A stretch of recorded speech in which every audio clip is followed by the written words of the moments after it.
अस्सलाम वालेकुम to all. उम्मीद करता हूँ खैर आफियत के साथ होंगे। दोस्तों, मेरा नाम है डॉक्टर अली असगर और हम कर रहे हैं डिजिटल फंडामेंटल बाय फ्लॉयड। उसके अंदर चैप्टर नंबर 3 के अंदर हम फिलहाल मौजूद हैं।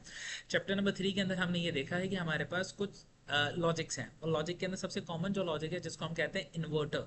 इन्वर्टर की लॉजिक के अंदर हम काम ये करते हैं कि आपके पास जो भी सिग्नल आएगा, अगर वो लो है तो वो हाई में कन्वर्ट हो जाएगा, अगर हाई है तो वो लो में कन्वर्ट हो जाएगा। जब आप इसका सिंबल बनाएंगे तो आपको ये ट्राइंगल नजर आएगा, और ट्राइंगल के आगे एक छोटा सा बबल लगा हुआ होगा, वो आपको नजर आएगा।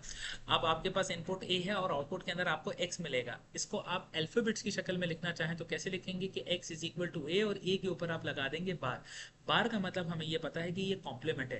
अगर आप इसको सिग्नल की मदद से देखना चाहें तो जरा देखिएगा, आपके पास इनपुट के अंदर हाई था तो आउटपुट के अंदर ये लो लॉजिक आए। और अगर इसी तरीके से आप देखेंगे तो ये आपको वन वे के अंदर फर्स्ट कॉम्प्लीमेंट भी नजर आएगा, यानी जहां पे वन है वहां पे ये जीरो आ जाएगा। फिर हमने बात की थी एंड गेट की। एंड गेट के अंदर क्या है कि आपको हाई आउटपुट मिलेगा जब ऑल इनपुट्स आर हाई। जब आपके पास सारे इनपुट हाई होंगे तभी ये आउटपुट के अंदर हाई देगा। रेस्ट कंडीशन के अंदर आपको ये जीरो ही देगा। इसका जो सिंबल है आपके पास, इसके दो सिंबल हैं जो कि आपको आपकी स्क्रीन पर नजर आ रहे हैं। और ये जो स्क्वायर वाला सिग्नल है इसके अंदर आपको इस तरीके से एंड का सिंबल भी नजर आता है। जब आप इसको इन टर्म्स ऑफ एक्सप्रेशन लिखेंगे तो इसके अंदर आप डॉट लगाएंगे, यानी ए डॉट बी, या तो फिर विदाउट डॉट भी लिख सकते हैं डायरेक्टली। जब आप इसकी लॉजिक बनाएंगे, वेव फॉर्म देखेंगे, तो जब दोनों इनपुट ए और बी दोनों हाई होंगे तभी ये हाई होगा, रेस्ट कंडीशन पे ये जीरो हो जाएगा। राइट, अब हम बात करते हैं एन की मल्टीज्म की सर्किट। आपने अपनी लैब के अंदर शायद मल्टीज्म देखा होगा। उसके अंदर आप एंड गेट की आईसीज लेंगे और एंड गेट की आईसीज के अंदर मल्टीपल इनपुट आप सेलेक्ट कर देंगे उसके लेग्स पे। जैसे इस केस के अंदर आपके पास चार इनपुट आ रहे हैं। अब वही जो हमारे पास एंड की लॉजिक है वो इस पे अप्लाई होगी और इसका आउटपुट आप देख सकते हैं। एंड की लॉजिक के बाद हमने बात की है और की लॉजिक की। और का सिंबल है ये और दूसरा सिंबल है ये। इसके अंदर आप देखेंगे तो आपको स्क्वायर, और स्क्वायर के अंदर आपको ग्रेटर और इक्वल टू वन यहाँ पे आपको नजर आएगा। इसके अंदर आपको क्या बताते हैं कि high output if any input is high. अगर आपके पास इनपुट हाई, कोई भी एक इनपुट भी हाई होगा तो आउटपुट के अंदर आपको हाई इनपुट नजर आ जाएगा। और अगर आप एक्सप्रेशन के अंदर देखेंगे तो आपको यहाँ पे प्लस की साइन नजर आएगी, यानी ए प्लस बी, इसका सिंबल है प्लस की साइन का। अब जरा देखिएगा, ए और बी में से कोई भी एक हाई हुआ तो ये आउटपुट में हाई होगा। जब दोनों लो होंगे तो इस केस के अंदर ये दोनों लो पे आउटपुट लो आपको देगा। फिर हमने इसको मल्टीज्म के अंदर देखा। मल्टीज्म के अंदर इसकी जो सर्किट है वो ये है, और इसकी जो आईसी है वो आपके सामने स्क्रीन पे आपको नजर आ रही है। इसी के अंदर जैसे आप मल्टीपल एंड गेट, मल्टीपल और गेट लगा के मल्टीज्म के अंदर इसके आउटपुट को चेक कर सकते हैं।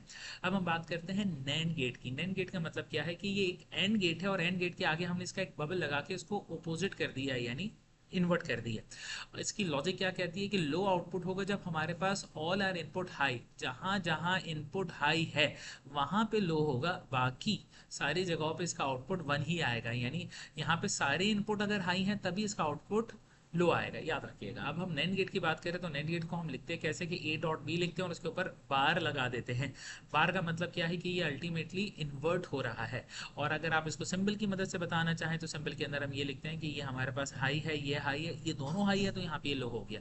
जहाँ पे कोई एक हाई होगा तो ये चलेगा और आपके पास इसका आउटपुट निकल के आएगा।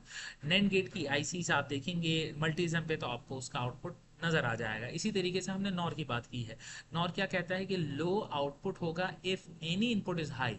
अगर कोई भी एक इनपुट हाई होगा तो ये लो हो जाएगा, रेस जीरो जीरो पे ये बना आएगा। इसका जो सिंबल है वो इस तरीके का है और इसके आगे इन्वर्टर का बबल लगा हुआ है। और जहां पे आप स्क्वायर वाले सिंबल इस्तेमाल करेंगे और नॉट गेट लगेगा तो इसके आगे इस तरीके से एक लाइन बन जाएंगी जो कि एक राइट एंगल ट्राइंगल को बना देगा। और इसको अगर आप बूलियन एक्सप्रेशन की मदद से लिखेंगे तो ए प्लस बी लिखेंगे, इसके ऊपर बार लगा देंगे और यहाँ पे प्लस की साइन लिखेंगे, जो कि आप इस डायग्राम के अंदर भी देख सकते हैं। यहाँ पे ये दोनों हाई है तो इसका लो हो गया, और ये जहां पे ये दोनों लो है तो इसका ये आउटपुट हाई होगा।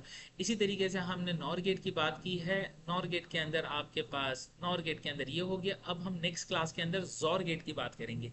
उम्मीद करता हूँ आपको मेरा ये लेक्चर समझ आया होगा, पसंद आया होगा। Thank you very much.